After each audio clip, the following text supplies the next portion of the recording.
Kaylee Hartung is one of our own as well. She is a South Louisiana native, an Episcopal graduate, and now works for ABC up in New York. ABC and Good Morning America have sent Kaylee down to Lafayette, Louisiana to cover the story with Carley and the other four that were deceased in the airplane crash on Saturday morning. One survivor. Kaylee's been around a lot of the press conferences from the NTSB that's gone on over the last 24 hours, and she stops by with us here on this Monday morning. Good morning, Kaylee. How are you? Hey, good morning, guys. It has been a tough couple of days, as I'm sure you can imagine, but I am taking tremendous pride in being able to be here and make sure that this story is told with all the compassion of somebody who's from here and somebody who feels impacted by this horrible tragedy. Give me your reporter substance here in a couple of minutes, but from a personal standpoint, you're back in your home state. You're covering a story that you have a lot of emotional ties to. From a professional standpoint, have you been in this position before? No, this is absolutely uncharted territory for me. I have never covered a story that evoked so many personal and painful emotions for me. And to be honest, this is why I ever wanted to do this job in the first place, because of a tragedy that my family endured when my father was killed in a plane crash in Lafayette when I was 10 years old. And the irony of all of this is painful for me on so many levels. And I was actually in Lake Charles on an entirely different assignment. I don't know if you guys had all followed the story of the murder of Heidi Broussard, the kidnapping of her and her baby.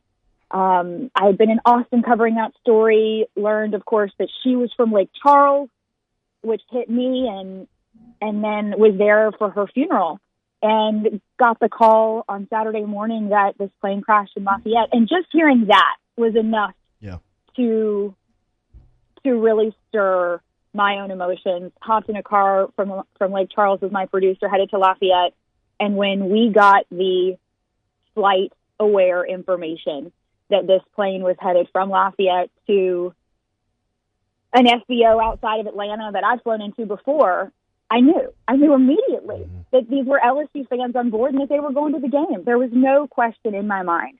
And my brother is a pilot now, and the aviation community is small, and it's particularly small and tight-knit in South Louisiana. A lot of pilots here are guys who my dad taught to fly before he passed away, and so I immediately reached out to my little brother and asked if he had heard anything about it.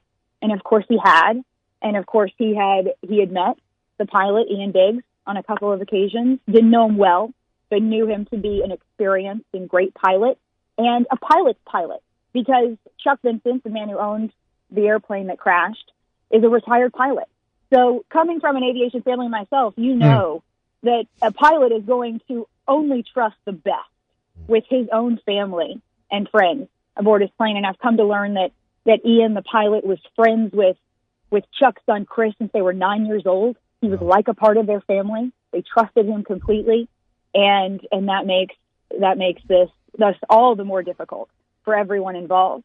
So what I didn't know as I was communicating with my brother and asking him questions that you would ask a pilot about the situation and about what he knew and about what he heard was that morning he had flown a group of LSU fans from Baton Rouge to Atlanta. Wow. And he was, thankfully safely on the ground in Atlanta as he and I were having this conversation.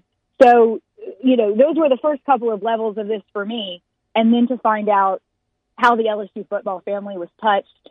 I had reached out to Derek and Nancy to see if they'd heard about it. And then we got on the phone he called me immediately and he explained what they had learned and how Coach Enzinger had been informed. And then of course it went to the connection for me to Carley, a young sports reporter, not unlike myself in so many ways. And so it was easily the most emotional day I've had in this job, easily the most professionally challenging day that I've had. But at the end of it, I just took responsibility in making sure that we could honor all of the victims and that we could help explain what happened. as best we can. And now NTSB investigators are on the ground, and we are just starting to learn more about what went wrong on Saturday. Well, Kayla, that's devastating on multiple fronts. We're talking to Kaylee Hartung at Kaylee Hartung on Twitter, ABC News correspondent. I guess, and let's go with what you ended with there. So what did go wrong on Saturday?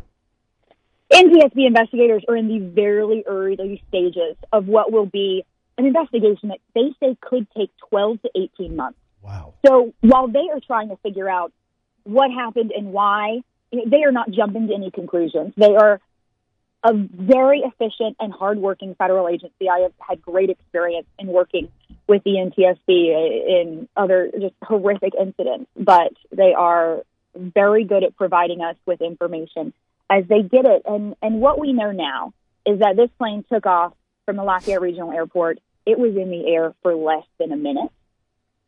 The plane climbed no higher than 900 feet. And when the plane started descending, witnesses say they saw it taking a steep left downward turn. Once it broke 700 feet, air traffic control radioed to the pilot, warning him of his low altitude. There was no response from the pilot. As my producer, who is with me, Jeff Cook, here in Lafayette, he's an aviation and transportation experienced producer.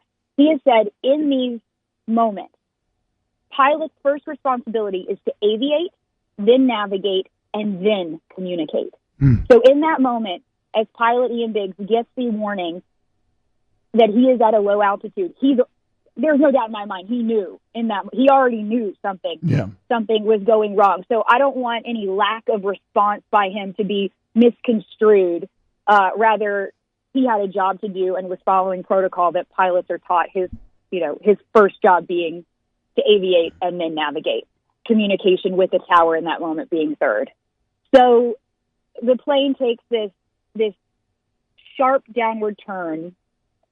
It manages to level out just as it's headed for a wide open field. And we are still about a mile from the Lafayette Airport at this point. The plane narrowly missed an apartment building. And on the other side of the apartment building were a set of power lines. The airplane clipped those power lines, and then a matter of feet, I'm talking about on the other side of the street there, it crashed into a post office parking lot, managing to get so low between clipping power lines on one side of the street that it went under power lines on the far side of the street and crashed into that parking lot. And once this plane crashed into the parking lot, it was level as it came down, investigators told us. It had leveled out. But it burst into flames when it hit the ground. This was a plane heavy. It had just taken off, full of fuel, headed for Atlanta. It burst into flames. It struck a car in the parking lot, seriously injuring a woman who was either in or nearby that car going to the post office. The power of the blast was so intense that it blew out the windows of the post office. 2 people in the post office were taken to a hospital for their injuries, particularly smoke inhalation. But that plane, after hitting the ground, the fuselage and tail separated, and you can still see the wreckage of that charred plane in a field straight ahead from that parking lot.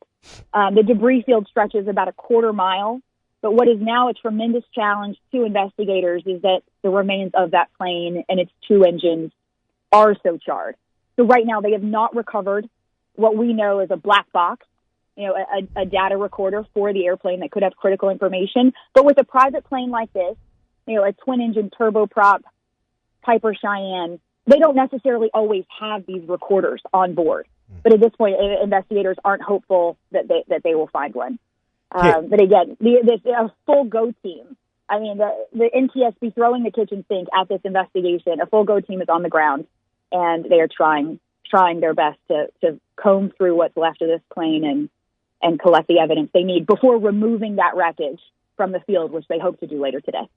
Kaylee, in a state, I have 90 seconds, in a state that has produced so many national media members, you may be the most well-respected out of any of them. What was your relationship like with Carley? Or what will you remember her like? Bye. Oh my God.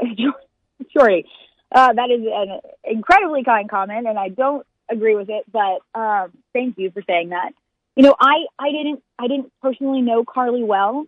I know she had a great reputation. I know her smile was just infectious, and she had this incredible spirit and personality.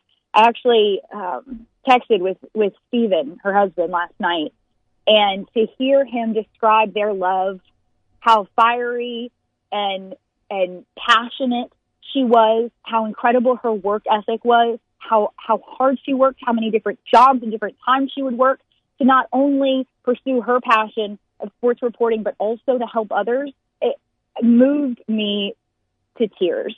This is a young woman we all know gone too soon, and it is that much more of an impact to all of us who love Louisiana sports so much and what she was such a special part of. I know this morning's tough. This assignment's tough. Thank you for checking in this morning. We'll see you in New Orleans on the 13th. I will be there. Thank you, guys.